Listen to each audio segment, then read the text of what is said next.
Dr. Yogin is not available, so we have Ananya Ghosh to present the paper. So, Dr. Ananya, over to you, please. Good afternoon, everyone. Sir, recording in progress. This meeting is being recorded. Not a doctor yet, Okay. but thank you. Okay. You're about to be stage. Hopefully, sir. Thank you so much. All right. Good afternoon, everyone. The title of my paper is Duality and Individuality of Islands, Willow Springs in Gloria Naylor's Mama Day. So, as the theme of the conference is Islands in Literature, Literary Islands and Island Literature, I'll be discussing Naylor's novel and the island that it depicts and investigate it from various perspectives. This is sort of my maiden research work, so I would also highly appreciate if I could receive inputs from all of the eminent scholars that are present here. I'll start by reading the abstract, where I'll introduce my key ideas and terms. Islands are characterized by their insularity, often depicting them as subordinate spaces due to their separation from the mainland. However, spaces in literature are performative, often playing diverse roles. African American literature strives to subvert all ideas of subordination with respect to races, religions, genders, traditions, and cultural practices. Creation of fictional island spaces enables authors with the liberty to depict such spaces as empowered and having agency in spite of their physical subordination. Magic realism, used as a tool, aids in the subversion further by dispersing magical elements within reality and producing magic realist spaces.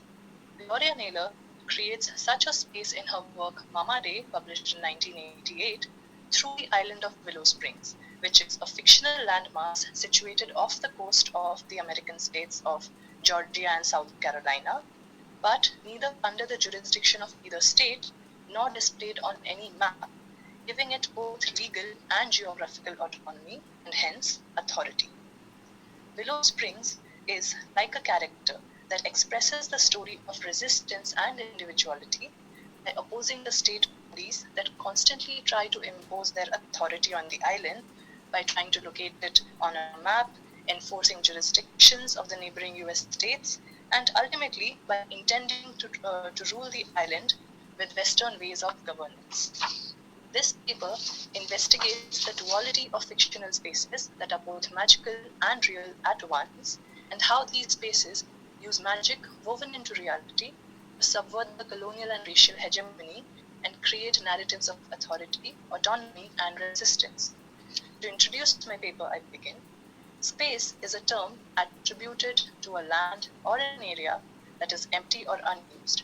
However, when studying space, either in literature, geography, or sociology, the term becomes heavily coded with a plethora of meanings. Geographical spaces are the physical spaces that one can see and inhabit, while social or cultural spaces, as we all know, are abstract entities where various social and cultural aspects such as race, class, and gender exist. However, spaces in literature are extremely interesting as they lie somewhere in between the geographic and sociocultural spaces. In literature, there exist spaces that are created by the author that are also the spaces inhabited by the characters, and there also exist spaces that are understood or imagined by us readers. So further, the spaces in the author's creative imagination, which she or he constructs while writing, and the spaces that are understood or imagined by us readers would also be influenced by the geographical spaces in the real world or could even allude to them.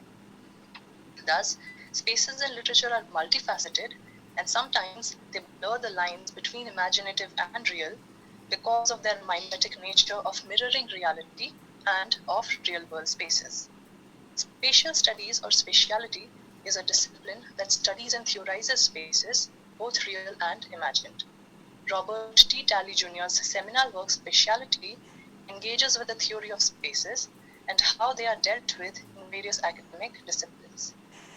Islands are such geographical entities that represent the precarious state of spaces and spatial studies. Islands are defined as physical spaces that are isolated from the larger landmass and are insulated by large bodies of water.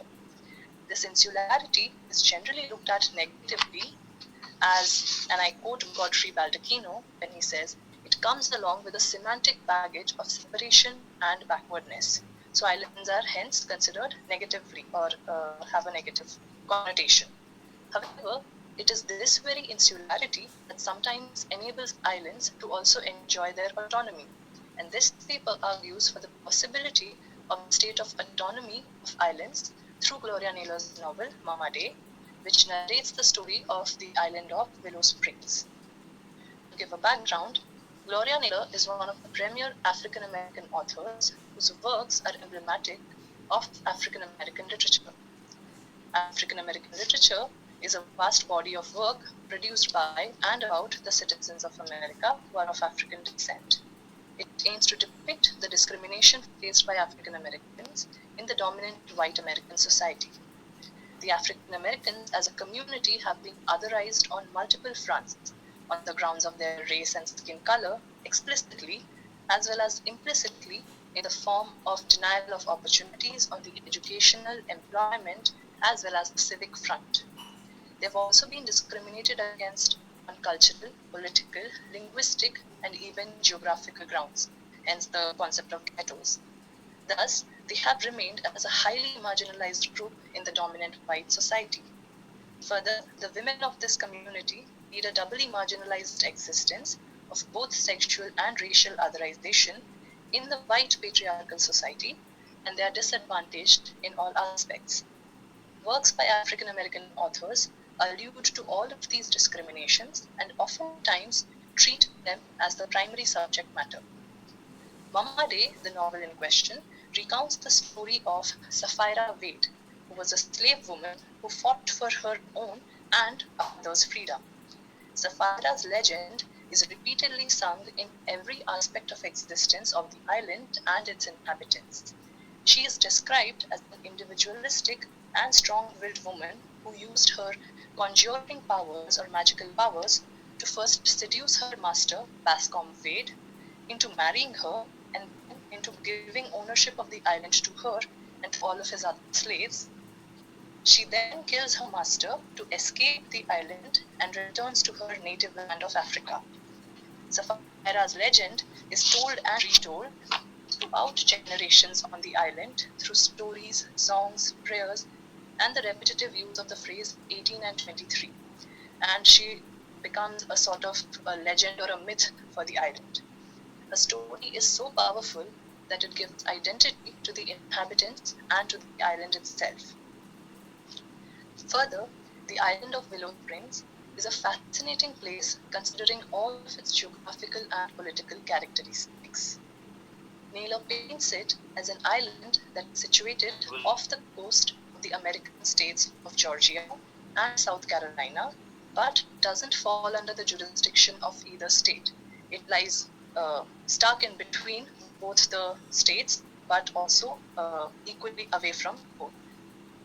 Furthermore, Willow Springs exists only in the lives of its inhabitants, but does not occur on any maps, and hence has little to no proof of geographical existence outside of the knowledge of the inhabitants. The island is separated from the mainland except for a temporary bridge that the dwellers continue to build every storm season so that they can continue with their minimal ties to the mainland. The island is depicted as self-sufficient or self-sustained, and the only interaction of the dwellers of the island with the mainland is through the exchanges of children who go across to the mainland for either education, like the character of Rima's boy, or for employment, like the protagonist Ophelia or Coco Day, or to sell off the extra goods that are produced on the island. The next section of my paper is titled Post-Colonial and Magic Realist Explorations. African American literature, being a literature of the oppressed, writing against the oppressor, is often compared to post-colonial literature. Post-colonial literature is a body of work that aims at overthrowing the dominant voice of the colonial masters and reinventing organic modes of writing to provide a counter-narrative. It consists of subverting the European and Eurocentric modes of writing and discovering new forms and styles, or reinventing and reconfiguring existing styles of writing stage a movement of writing back to and against European canonical works. This desire for different modes of writing explicates the use of magic realism. Magic realism is a term widely used in literature to describe a genre of writing that incorporates realism as well as magical elements. It is a genre of literature that brings together the elements of reality with fantasy without any discordance. Maggie Ann Bowers, in her book Magical Realism, defines the term magic realism as an oxymoron that yokes together two distinct ideas of reality and of non-reality or magic. It can be understood as a domain of literature that brings together reality with aspects of magic and condenses them into one single narrative. It is characterized by its reliance on, and I quote Bowers, on the matter-of-fact realist tone of the narrative when presenting magical happenings, end quote. So in magic realist texts, the magical aspects are enmeshed within reality in such a manner that the occurring, despite being fantastic, remains unquestionable and becomes extremely believable. Many post-colonial texts use magic realism as a tool to subvert the dominant colonial hegemony to establish the voices of the post-colonial authors. Gloria Naylor designs her narrative against the very real struggles of racism, slavery, and sexism, but laces it with a heady mix of the magical and the fantastic in her setting of Willow Springs, making the island not only fictional but also magical. At the heart of the island is a place called The Other Place, which is the ancestral home of the protagonist Ophelia Day or Coco and her grandmothers Abigail and Miranda or Mama Day. Miranda or Mama Day, who is the titular character, is also a woman who wields magical healing powers, much like the powers of their ancestral mother Sapphira, and the source of her powers is also the other place, the ancestral home. That ancestral home acts like the spiritual foundation of the island, and it is what tethers the island against catastrophes like storms and neo-colonization. The next section of my paper is titled Magic Realism versus Neo-Colonialism. The island of Willow Springs is a magic realist space on the surface, for it is a part of the lived reality of its inhabitants, but is also an obscure landmass in general, not documented by any legal authorities or cartographers. Its history of ownership also lies with the Vikings, and hence, in spite of being close to the geographical borders of Georgia and South Carolina, it remains an alienated space. The narrator describes the history of ownership as, and I quote Naylor, "So who it belongs to? Belongs to us, clean and simple, and it belonged to our daddies and our daddies before them, and them too, who at one time all belonged to Bascom-Wade.